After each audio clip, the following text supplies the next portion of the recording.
We are here on a beautiful spring day with the hydroponic garden and the raised bed garden with the irrigation system. What does this have to do with nomenclature? Well, you're about to find out. So for the hydroponic garden, I had to buy water-soluble nutrients. I got Mega Crop for 25 bucks, which I think I got. It's a little overpriced. I probably have enough to last about 1,000 years.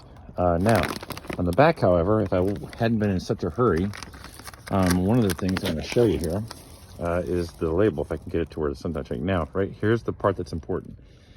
Calcium nitrate, monopotassium phosphate, potassium nitrate, and also magnesium nitrate. Okay, your job will be for your nomenclature assessment is to go around your house, just like I did, check the labels of things and find the chemicals that are in there and write the formula. For instance, if you have sodium chloride, you know that that's, or salt, that's NaCl.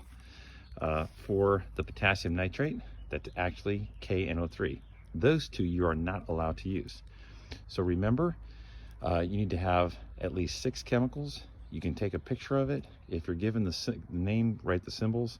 We're looking for things that are either, they might be polyatomic ions, they might be